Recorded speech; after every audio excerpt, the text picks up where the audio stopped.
Hello everyone, সবাই কেমন আছেন? আশা করি সবাই খুব ভালো আছেন, আমিও খুব ভালো আছি। তো আজকে ছিল আমার বেডশিট চেঞ্জ করার দিন, তার জন্য আমি কিন্তু বেডশিটটা চেঞ্জ করে দিচ্ছি মাদের রুমে। আর আমাদের রুমে কিন্তু আমি হোয়াইট বেডশিট একদমই বেছাই না, কারণ কি খুবই নোংরা হয়ে যায় তার জন্য। আর মাদের রুমে যেহেতু মার পাপা থাকে তার জন্য খুব একটা ময়লা কিন্তু হয় না। তো চলো এদিকে আমি হোয়াইট বেডশিটটা কিন্তু পেতে দিচ্ছি। আর আমি না রুম পরিষ্কার করতে খুবই ভালো লাগে, মানে সমস্ত কিছু ঘরটর গুছিয়ে রাখতে আমার আঁকাগোড়াই ভালো লাগে খুবই। আর এদিকে যে বেডশিটটা মানে আজকে তুলে ফেললাম, ওটা কিন্তু ওয়াশ করবো, তার জন্য আমি এক সাইডে গুছিয়ে রেখে দেবো। আর এদিকে পাপার লুঙ্গিটাও কিন্তু আমি গুছিয়ে রেখে দিচ্ছি। যাই হোক, নেহা তো কোনো হেল্প করছে না, ঘন্টার পর ঘন্টা একটা বান্ধবীর সাথে ফোনে কথাই বলে যাচ্ছে। আর এদিকে আমি কিন্তু রুমটাকে ভালো করে পরিষ্কার করে নিচ্ছি। আর আমাদের রুমে জানি না কোথা থেকে এত ময়লা চলে আসে, আমি বুঝতেই পারি না। আর আমাদের কিন্তু মানে অনেকটা রাস্তার সাইডই বাড়ি বলতে পারো।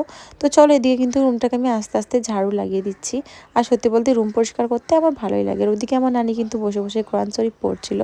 যাই হোক, আর আমি একাই কিন্তু আজ ঘরগুলো পরিষ্কার করছিলাম। আমার বোন থাকলে আমি আর আমার বোন মিলে করতাম।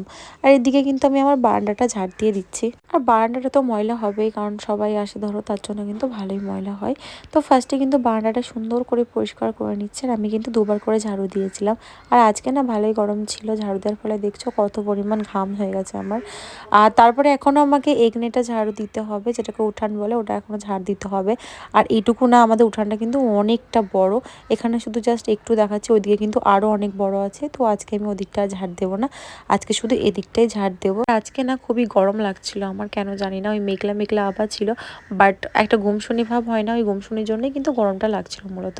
আর এদিকে কিন্তু আমি ভালো করে ঝাড় দিয়ে দিচ্ছি, এখনও কিন্তু অনেকটা বাকি আছে ঝাড় দেওয়া। তো চলো এদিকটা আজকে ঝাড় দিয়ে জড়ো করে দেবো। আমি প্রত্যেক দিন কিন্তু ফেলেই দিই, বাট আজকে কিন্তু ইচ্ছে করছিল না ফেলতে। আর এদিকে কিন্তু আমি ভালো করে ঝাড়ু দিয়ে দিচ্ছি। আর আজকে সকালে কিন্তু চেয়ারটা নিয়ে ওখানেই আমি বসেছিলাম। আর আমাদের যেন তো একটা বড় আতা গাছ ছিল, তো তার জন্য অনেক পাতা পড়তো। এখন যেহেতু কেটে ফেলা হয়েছে, তাই পাতা কিন্তু তুলনামূলকভাবে পড়ে না, অন্য গাছে পড়ে, বাট খুব একটা বেশি পড়ে না, এই গাছের কিন্তু বেশি পড়তো। তারপরে আমি চলে আসবো আমার রুমটাকে পরিষ্কার করতে। মানে রুমটা আগে থেকেই আমার বেডশিটটা বিছানা ছিল, শুধু জামা কাপড় কিছু ছিল, সেগুলো কি গোছকাছ করে চলে গেছিলাম আমি আর নেহা। আর আজকে নেহারা 25 জন মতো ইফতারি করাবে, তার জন্য কিন্তু 25টাই মাজা আনতে গেছিলাম আমরা দুজন মিলে। ফ্রুটিটা যেহেতু পাইনি তার জন্য। আর এদিকে দাদু কিন্তু আমাদের গুনে গুনে 25টা মাজা দিচ্ছিল। দেন চলে আসি আমরা কিন্তু 25 পিস কেকও আনতে। তো আজকের মতো আসি।